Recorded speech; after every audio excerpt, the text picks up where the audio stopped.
and Kenosha County Humane Society that does business as Safe Harbor Humane Society for impoundment services for animals, dogs and cats. You'll notice there are no procedural proposal changes to the agreement, but there's a slight change in the fees. They are now charging $1,030 per month. Last year they charged $1,000 per month. The fees are based on population. In the village's population, and their fee tier is tiered, and in the 15 to 18,000 population range is where the village falls.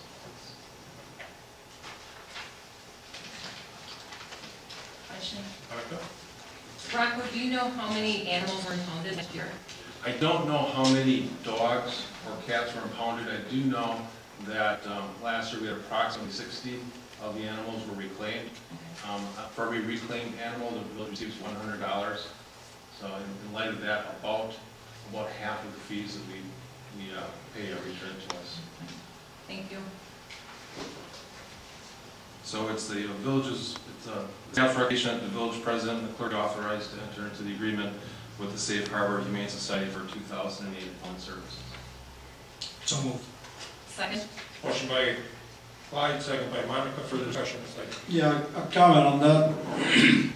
I got occasion to talk with a resident who complained about the $100 fee being charged by the village when the dog was picked up twice. And that was last year. And many people don't understand that we have to pay for the services. The person was satisfied at a certain point when I explained that we're going to pay for boarding. If the animal rescue officer goes in overtime out of the regular hour, we got to pay overtime for that. So the cost in discussion with Mr. Polkoff, on certain occasions could be larger than what we pay, $100. So that's one thing the residents probably are not aware of.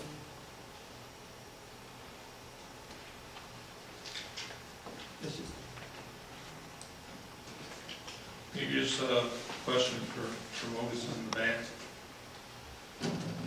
Do we pick up strays to the police department and drop them off there? Is there a procedure for that? Well, our practice right now is we kind of. I just need your name and address. Dave, Assistant Chief Dave Mogensen, 8600 Green Bay Road. When we have a stray, most of the time we will contact Bob Melby, and he responds to the location and picks the animal up and delivers it to the Humane Society. There are a few occasions where we will personally take them there in a SWAT car. Usually it's odd hours of the night or whatever, but it's valuable service. We have to have it. We do it up with. I would say we use the animal control services once or twice a day. That's just an average, I would guess. I know it's difficult if we have to pick it up and transport it all the time. It's not that, but it's messy. It requires cleanup. We don't, you're an expert at handling dogs. Okay. So. All right, thank you. We have a motion and a second. Further discussion? Hearing none, those in favor? Aye. So carries. Brings us to item D, and that is considered the relocation order for the sanitary sewer treatment plant 73-1 abandonment of the sanitary sewer enforcement. Mr. President, this item is to secure easements for the sanitary sewer relative to the 73-1 treatment plant. Previously, the board has negotiated easements for the force main, which is the pressure pipe from the proposed lift stations associated with the abandonment of the 73-1 wastewater treatment plant. The village, in order to keep out Lake Michigan, keep the Lake Michigan water diversion agreement, has committed that by 2010 both treatment plants will be abandoned. So this is part of that project. This project includes both a permanent sanitary sewer easement and a 30-foot wide sanitary sewer easement and a 20-foot construction easement along Highway ML. which will, in this easement will be a right sewer that will go to the lift station. So this particular line will take the wastewater that's coming from the Timber Ridge subdivision. So this is, let's see here. So from this point, the wastewater will go from the Timber Ridge to this lift station on just south of County Trunk, Highway ML. So this relocation order initiates the process to acquire this easement from the property owner. And we have gotten proposals. So I guess with that, it would be our recommendation that the village president and the clerk be authorized to execute this relocation order and file with the Kenosha County Clerk and the Register of Deeds. Okay. I move approval, Mr. Chairman. Second. Second. Motion by Mike, second by Steve. Further discussion on this? The engineer stated this is to bring us, keep us in compliance with the water improvement and important that this goes through.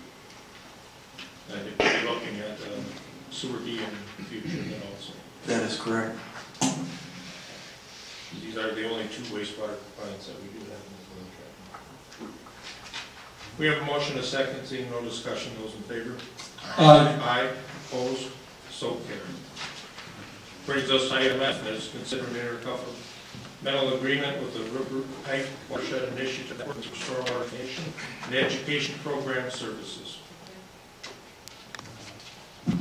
Village President and Board, as part of our S4 and our 216 permit, one of the requirements that we have towards that is developing and implementing an informational and educational program that's goal is to motivate individuals to change behaviors that contribute to the pollution of stormwater.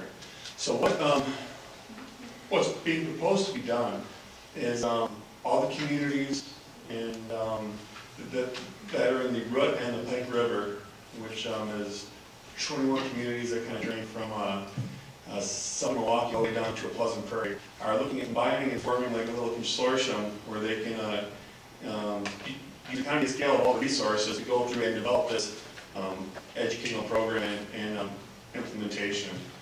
There's 16 out of the 21 have committed so far, assuming that the village board moves forward on this. We are budgeted several $1,000s for public education and its implementation. The cost this year is $1,050.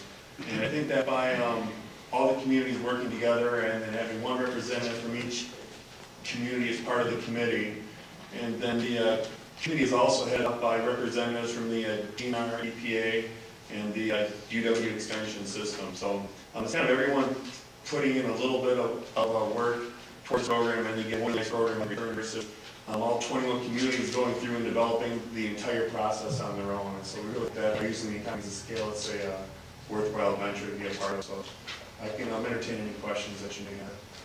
Mike? Who would be the lead on this, John, as from the villages? I would be the lead representing the village of Pleasant Prairie. Steve? Another question, how are you going to do it? How are we going Yes. How are we going to develop the program? Yes. We all go and we contribute our money. I think our total budget is around $83,000. And then the executive director, the assistant representative from the DNR, UW Extension, and EPA put together this educational information for us, and we have access to it to give out to residents, to businesses, to school-age children. And so there's going to be different components of